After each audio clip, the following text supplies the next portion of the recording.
Now, Britain's top cyclists are calling for Theresa May to create a legacy of everyday cycling following Team GB's Olympic success.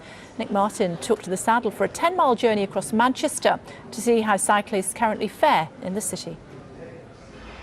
OK, well, we'll see how it goes on the streets of Manchester.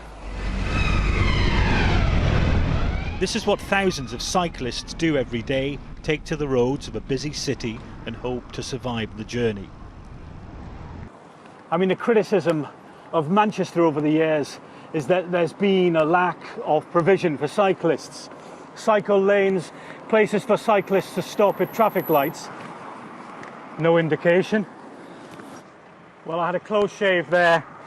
A car decided that it didn't want to indicate when it was turning left.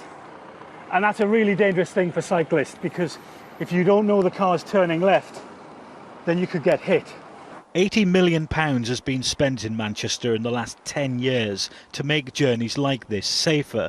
But some of Britain's cycling greats now say infrastructure needs better investment.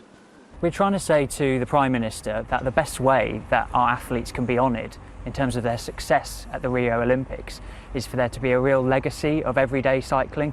The reason why British Cycling are involved in this is to get more people active, and what will make the biggest difference on Britain's roads and encourage people to be active is if they were made safer, more segregated cycle lanes so people can cycle to school and cycle to work and get in their physical activity that way. Councillor Chris Paul helps to decide how much money is spent in this city. Today, Transport for Greater Manchester opens 6 new cycleways. British Cycling say there aren't enough of these. They're not good enough, the ones that are there. Yes. I mean, it's hard to disagree, really. I can't disagree with them. We've started relatively late. Transport for Greater Manchester has been running the cycling strategy since 2011. Before that, all the districts did their own thing. The government money's only come on stream over the last few years. And really, in an ideal world, we'd like to be matching London and spending those same sort of amounts of money, 100 million a year in inner London. We've got the same population in Greater Manchester, maybe spending about 10 million a year, and we've only just started.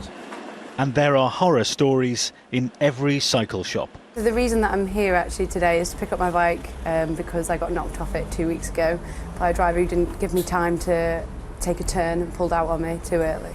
It is generally really bad. There's just far too many people not looking where they're going, turning in front of you to the left, going in cycle lanes. But yeah, it's not a good experience at all, really.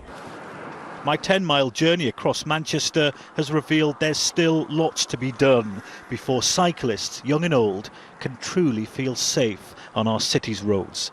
Nick Martin, Sky News, on the streets of Manchester. So, do we really need more cycle lanes, or are bikes already given enough priority on our roads? Joining us from our central London studio to discuss this are Caroline Russell, transport spokesperson for the Green Party and cycling campaigner, Steve McNamara from the Licensed Taxi Drivers Association. Now, I'm guessing you two are not going to agree on much, but let's see, should we? Let's, ladies first, Caroline, why are more cycle lanes a good idea? Well, cycle lanes are a great idea, not just for people who ride bikes, but actually for everyone who lives in a city. And it's really important that we make sure that it is safe and convenient for people to get around by bike. It'll reduce the number of cars in the city, it will reduce the air pollution, and it also provides people with a fun and healthy way of getting to work or school or the shops. OK, Steve, what do you say to that? Well, I mean, me and Caroline are not necessarily old adversaries, but more old friends. You'll be shocked to learn that the taxi trade in London actually supports segregated cycling and an increased amount of it. The issues that we have are that some of the schemes that have been brought in London, particularly by the last Mayor Boris, were rushed through, they were put in the wrong place, they're having a massive effect on traffic in London. I'm talking particularly about the Cycle Superhighway on the Victoria Embankment, having a massive detrimental effect on traffic movements, on air quality, on just about everything. If we're going to have segregated cycling, which we need, it needs to be the right schemes for the right place. We can't have what we've had in London. I mean, I go to Manchester frequently, it's a great city. It moves, Manchester moves. London does not move at the moment. And one of the key reasons identified in several recent reports is the lack of road space, and particularly parts of the Cycle Superhighway. Makes a very good point there, Carol. I mean, if you are a London motorist, it is increasingly more difficult to move around because of these cycle superhighways, not least heading up the Mall towards Trafalgar Square. There's problems there with the road narrowing, and indeed on the A40, which is what Boris was planning before he stepped down. I think we're looking at the problem the wrong way round here. People using the road on a bicycle take up a lot less space than people in a car, and we have a growing population in London and in many cities, and actually getting people around efficiently on bicycles should actually leave road space available for the essential journeys, but it'll encourage the essential journeys by vehicle, but it'll encourage more and more people to make those everyday journeys by bike. It's good for people's health, it's good for the local economy. Cyclists stop at local shops and things and help, and really make a difference to our high streets. And we also have an obesity crisis where 1 in 3 of our school children are overweight or obese. And if we could get to Dutch levels of cycling to school, where 50% of school-aged children use a bike to get to school, that could make a real difference to public health. It could save a lot of money for the NHS. So I think we have to think about this as a big overall thing, and think about not just the journey times for the minority of people who actually get around in vehicles. Steve? Yeah, well, the bottom line is in central London particularly, there is nobody driving around who doesn't need to be. It's purely commercial traffic. I mean, nobody in London goes out for a drive or drives across town to go to the shops. The only vehicles on the road are commercial traffic, and commercial traffic isn't moving. London is in danger of dying. A stagnant city is a dying city. London's dying.